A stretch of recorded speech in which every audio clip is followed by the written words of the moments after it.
Alhamdulillahi rabbil alamin wa bihi nasta'inu ala umurid dunya waddin. Assalatu wassalamu ala Rasulillah wa ala alihi wa sahbihi wa man walah. Pemirsa Hikmat Gumilar Channel Official, Alhamdulillahi rabbil alamin, pada kesempatan sore yang berbahagia ini kita bisa bersilaturahim melalui channel ini. Insyaallah pada sore yang berbahagia ini kita akan melanjutkan tahsin Al-Fatihah, yang mana tadi pagi kita telah mengkaji lafaz daripada isti'adzah. Dan kita akan lanjutkan ke surah Al-Fatihah ayat pertama, yakni lafaz basmalah. Baik, kita langsung saja mengkaji tahsin basmalah ini.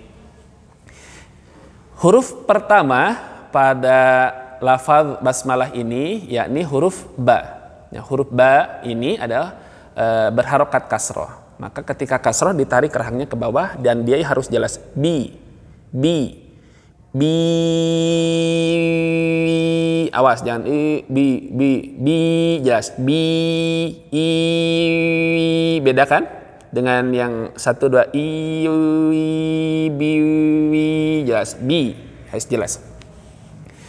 Kemudian di depannya ada huruf sin, ya. Huruf sin ya, dia itu berharokat sukun, ya. Ada sin sakinah, ada huruf sin yang sukun, dan sin ini memiliki beberapa sifat. Yang pertama, dia mengeluarkan anginnya mengalir, ya. Kita buktikan sa dia ada anginnya, sa. Beda dengan huruf-huruf yang tidak keluar anginnya. Misalkan huruf hamzah a, nah, tidak ada anginnya. Silakan dicoba oleh ikhwat iman di rumah, ya. Sa, kalau sa ada anginnya. Nah, kemudian dari aspek suara, sin ini dia mengalir secara sempurna. Kita latihan huruf sin sedikit, ya.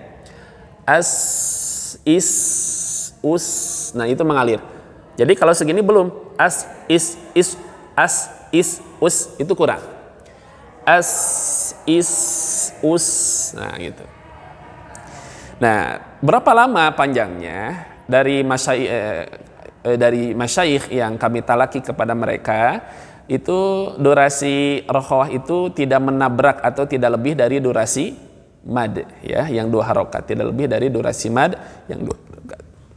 Maka dibaca mengalir bi jelas, bismi, i jelas, bismi. Baik, bismi. Nah, kita akan bahas kesalahannya. Kesalahan yang pertama, kebanyakan kaum muslimin diantaranya membacanya sibah sampai hilang atau kasrohnya tidak jelas. Contoh kalau yang hilang seperti ini, bismillah gitu. Atau yang tidak jelas kasrohnya, bismillah, mi harusnya jelas. Tapi ini dia tidak membacanya dengan jelas. Nah, seharusnya dibaca jelas, bismi. Kemudian di depan lafaz bismi ini ada lafaz jalalah atau lafaz Allah. Nah, di sini lafaz Allah sebelumnya kasroh. Maka kalau sebelumnya kasroh dia dibaca tipis. Bismillah. Tadi pagi kita telah bahas bagaimana cara membaca huruf tipis yang berharokat fathah. Ya, seyogyanya sebetulnya setiap huruf yang berharokat fathah cara membukanya adalah sederhana saja. Kalau fathah a, ba, ta, apalagi huruf yang tipis, ya, lidahnya rileks, kemudian dia tidak tebal. A, ba, ta. Nah, kalau ini tebal, a, ba, ta, ma, ini tebal, a, ba, ta. Bismillah, la. Baik. Kemudian setelah la ada huruf ha yang berharokat kasrah. Hi. Tadi kita telah bahas pagi. Silahkan ikhwatul iman merujuk ke video tahsin isti'adzah. Bagaimana pembahasan tentang ha. Ternyata ha ini adalah huruf paling lemah. Di antaranya juga dia memiliki sifat khifa. Khifa itu artinya apa? Lemah, ya. Artinya lemah, samar, ya. Dia itu lemah secara membunyikan. Yang digadang-gadang oleh ikhwatul iman sebagai hak yang besar gitu kan, padahal dia adalah huruf yang paling lemah. Nah, ini harus hati-hati juga. Saking salah pengistilahan, jadi dia cara membunyikannya dari dada, hei gitu kan.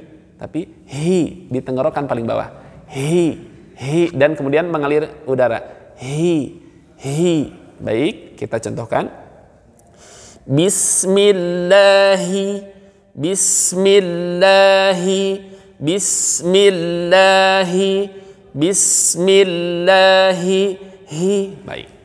Kemudian di depan hi itu ada lafaz ar-Rahman, dan di sana ada alif lam syamsiyah masuk ke huruf ro.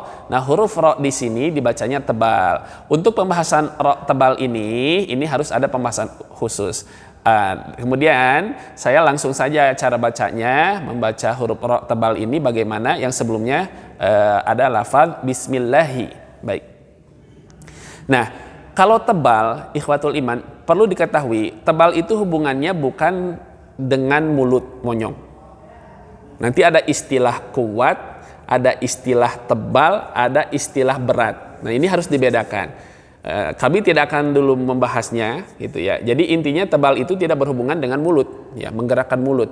Nah, nanti yang menggerakkan mulut itu hubungannya dengan berat, yaitu yang dimiliki oleh dhammah. Jadi ketika seseorang memanyunkan, itu seakan-akan dia itu berharokat dhammah.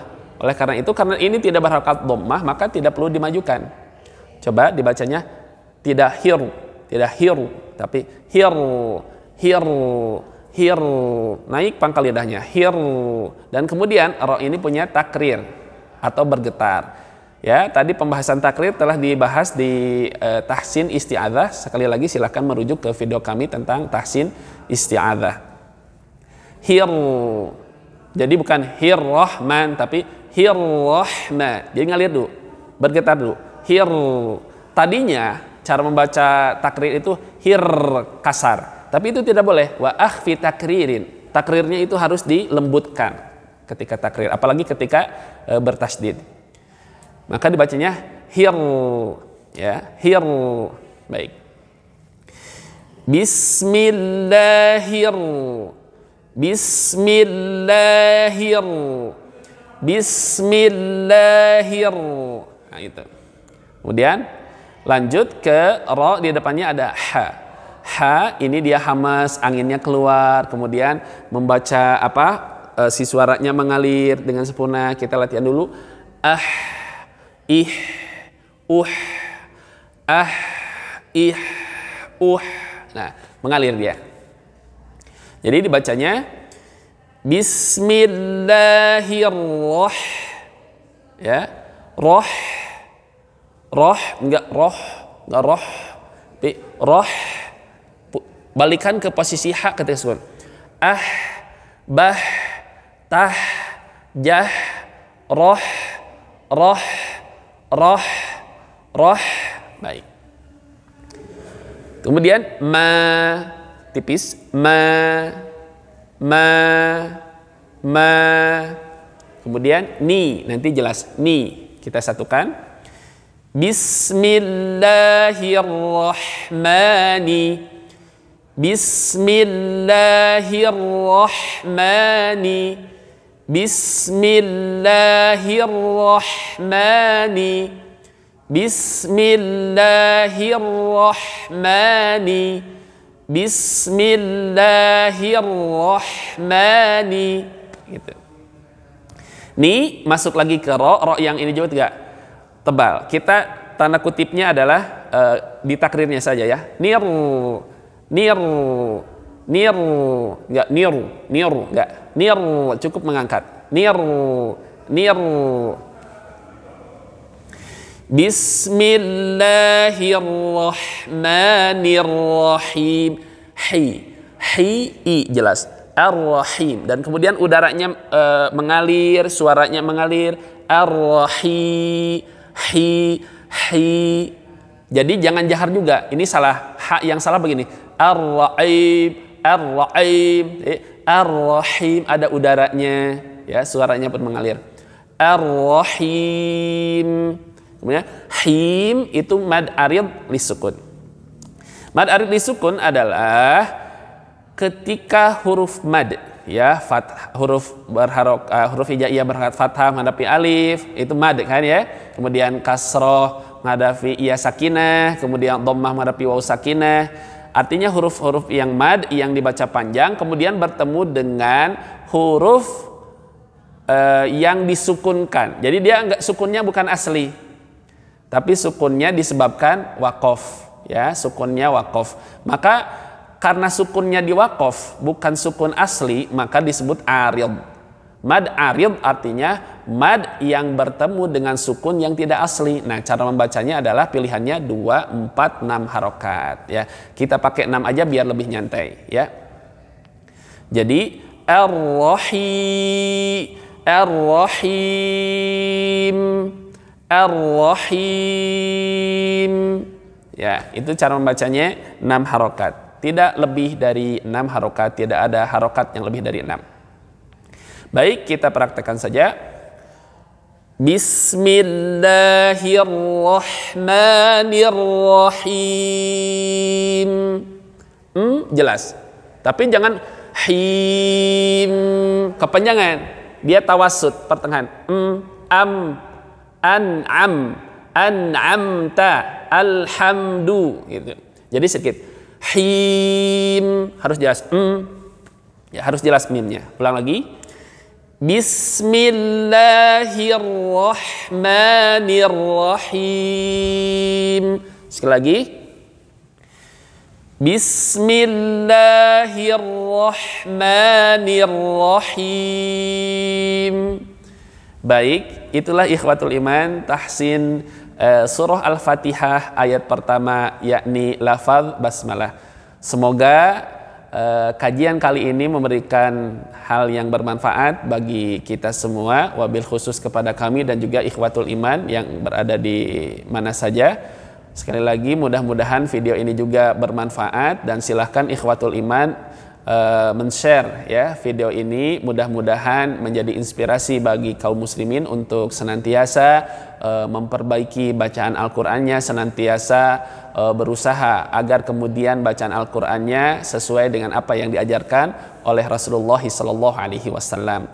Demikian yang bisa kami sampaikan. Jangan lupa selalu mendukung dakwah kami melalui channel ini, yakni channel Hikmat Gumilar, channel official. Demikian yang bisa disampaikan, mohon maaf atas segala kekurangan. Wassalamualaikum warahmatullahi wabarakatuh.